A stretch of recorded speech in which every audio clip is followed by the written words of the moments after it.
Hey guys, Jay here. Welcome to the first lesson of level 6 in the series called Words and Rules, where we explain English grammar dead simply to you.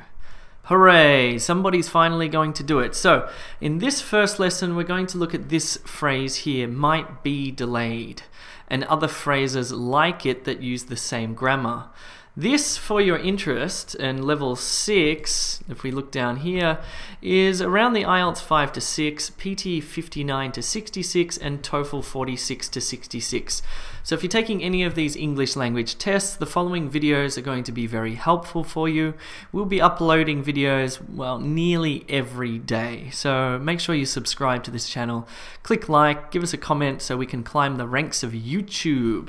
Cool, let's take a look at what we're going to learn here. So, the focus of this lesson will be on the use of modal verbs and also passive sentences. So it's kind of complex stuff, but I'll show you how to do it.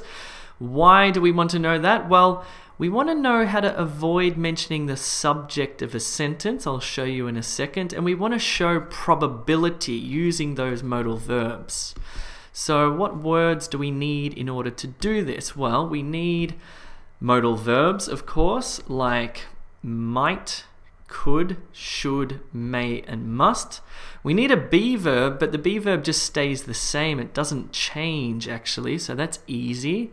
And we need one of these past participles, or PPs, like gone, done, said, known, and given. So might be gone, could be done, should be said, may be known, must be given. So what's the rule? The rule is this.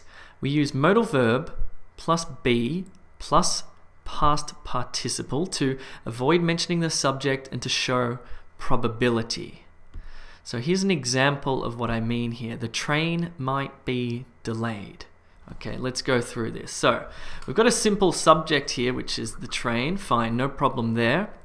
Now, we've got this modal verb here to show probability. Might. It might be delayed. Now, we've got the be verb here, which just stays as the be verb. And here we've got this past participle, delayed, might be delayed. Now, why have we done this? Well, we've done it to show probability.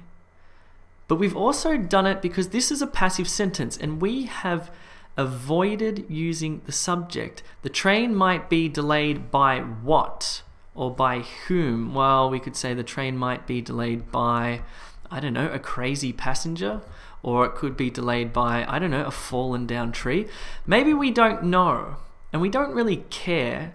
So what we do is we use a passive sentence and we use the probability word to just say the train might be delayed. Cool. That's fine, that's fine. I hope that was nice and clear because that's the easy example. Now it's going to get a little bit harder. I'm going to show you a tougher one. So example 2. More accurate tests could be created to diagnose diseases such as Alzheimer's. Okay, fine. Look at the phrase there, could be created. Could be created. So a few things are going on. Again, we've got the probability, could, probability word. We've got the be, that's fine. And we've got the past participle created, that's fine. So the grammar's there. But why do we do this? Well, we've said could be created by who? Or whom, rather? Doctors? Research scientists? I don't know, clinical practitioners? We don't know, or maybe it's unimportant, so we've used a passive form this time, and we just said it could be created. And we didn't even mention by who or by whom. It doesn't matter. Because the focus is on more accurate tests. We could say doctors could create more accurate tests to diagnose diseases, but doctors is not the emphasis. You see, what we want to do is we want to emphasize this, the tests, in fact. So therefore we use this passive construction here. Cool. Let's look at a really tricky example here, an academic one. So, what could be learned about the world if you could read the news in a dozen different languages? What could be learned? Again, we've got the same grammatical construction here. We've got the probability word, what could. We've got the be verb, fine, and we've got the past participle. That's the grammar. Now, why did we do it? Well, we could say what could you learn about the word? What could you learn about the world if blah blah blah? But we want to avoid using you, because we can say this in another way and avoid using that subject.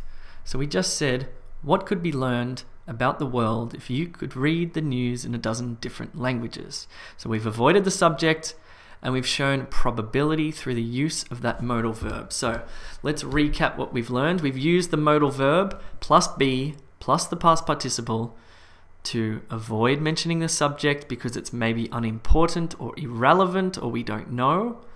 And we've also shown probability through the modal verb. Could, might, may, for example.